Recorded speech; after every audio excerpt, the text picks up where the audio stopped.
Well, hello there.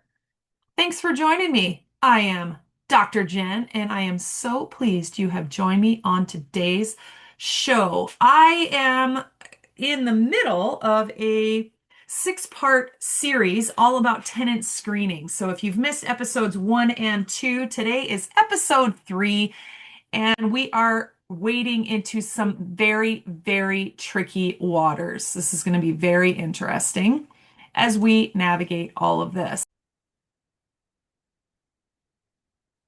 So, we're on episode three of our tenant screening series, and today is all about criminal history and background checks. Yikes. Before we get into this, I must tell you that this is not legal advice. This is just me talking, and you have got to seek some guidance in your particular area where your rentals are, not where you are, but where your rentals are, because some of this is geographic specific, as we are going to get into. Now, when you're talking about behavior, there is some natural tension here. And as landlords, we desperately want to protect our property, our investment, and our other tenants, and, be a good human, of course. But having a blanket policy that says no tenant applications with a record ever just doesn't seem right. And guess what? It's not only unfair, it is very likely illegal in most places on the planet. Today, we're going to break down the legal landscape of background checks, explain the concept of an individualized assessment, and give you some practical tools to handle these situations, not only fairly, but legally as well. So let's look at the legal backdrop. Now, in the States, the Department of Housing and Urban Development, known as HUD, has issued guidance stating that a blanket ban on criminal history causes they say a disparate impact, meaning it's sort of an unfair impact. This means that because certain minority groups are disproportionately arrested and convicted, a blanket ban can disproportionately exclude protected classes under the Fair Housing Act. So this is very important because you've got to be mindful of criminal history and backgrounds. But beyond federal guidance, many cities and states, as well as provinces in Canada, have things like a fair chance or a ban the box laws. These limit when you can ask about criminal history and how you can use it. And you must absolutely check your local rules where your rentals are. So again, I'm going to tell you one more time, make sure you're looking at your local rules. So for example, let's look at an example in Seattle, Washington.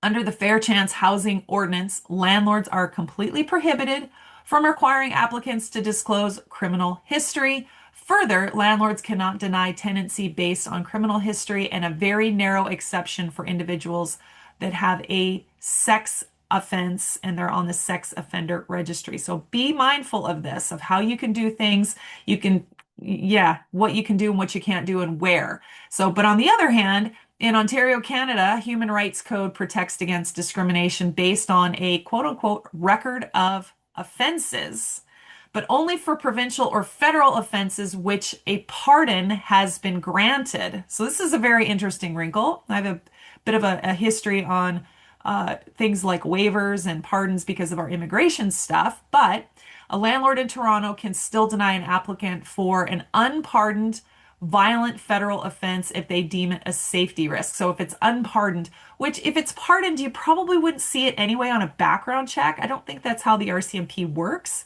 So this is really interesting how this is all in there. So now, assuming you're in a jurisdiction where you can consider criminal history, like British Columbia, I can, and Hawaii as well, how do we evaluate a background check fairly? It comes down to relevance. Relevance. A relevant crime is one that reasonably relates to the safety of neighbors, staff, or the property. Think violent offenses, arson, assault, manufacturing and distributing drugs on the property, things like that. So an irrelevant crime, for example, might be a minor offense from 15 years ago, like a shoplifting charge when an applicant was 18, or a conviction entirely unrelated to housing, like a DUI. You need to perform an individualized assessment, which is where you weigh the nature of the offense, how long ago it happened, the applicant's age at the time, and evidence of rehabilitation, like a steady job or good references. Have they behaved since then? Were they scared straight? Sometimes that's not a bad thing. So let's look at an example. A landlord in Texas ran a background check and saw a felony drug possession charge from 12 years ago. The applicant is now 35 and has a steady job as a manager, perfect rental history for the last 8 years. The landlord performed an individual assessment, recognized the evidence of rehabilitation, and approved the applicant. Now, of course, it also looked like it was an irrelevant crime. But that's a fair use of how to do a background check. Now, how do you put this into practice? You want to make sure that you've got a written policy that specifies which types of convictions disqualify an applicant and for how long. So make sure, again, this is a valid note, a valid method in your local area where your rentals are. For example, you might put in your criteria, we will deny applications with convictions of violent crimes against persons or property within the last 7 years. There you go. There's an example. But consider a step-by-step approach. Approve the applicant based on income and credit first. You can also make a conditional offer, which in my book, that means show them the unit and see if this is even going to work for them. Because if the unit isn't going to work, whether it's the layout or the laundry's upstairs or it's too far to park, to walk away with groceries. I mean, there's all kinds of reasons why it wouldn't work, but at least do a preliminary check, show the unit, and then run a background check last. I've seen all kinds of different ways of this done, but you want to make sure you're doing a preliminary pre-qual for whatever potential applicant is wanting to approach you and live in your unit. So make sure that you're looking at this, but you've got to be clear on what the legal requirements are in your geographic area. But if something pops up, give the applicant a chance to explain. Sometimes the background checks are wrong, especially if they have a common name like John Smith, right? That happens quite often. Or if you're in the South and they've got a Mexican sounding name or some kind of other name that's quite common, you might have a mix. Now, here is another method. I mentioned this in the credit reporting episode last week, that you want to make sure that before you spend money, before you run background checks, that you are checking with their correct and legal name. And how do you do that? By get a government picture ID from them. So a driver's license, a passport. I like driver's licenses better because it has your date of birth, it has address on it, and you can see the picture, but a passport doesn't have an address, and a passport doesn't necessarily have a date of birth, I don't think. Maybe it does. Anyway, it doesn't have an address. I like having the address on there because if you're going to check credit, you're going to check background, and there's history on there, it creates more of a picture. Because remember, the tenant screening aspect of all of this is that you're trying to make sure that this person is trustworthy. Can you trust them? Can you trust them to behave? Can you trust them to pay on time? Can you trust them to be a good neighbor? That's pretty much it, right? And if you can't create that story that creates the trustworthy picture based on things like credit, based on today's episode, which is all about criminal history and such, you want to make sure you understand what it is you can base that criteria on.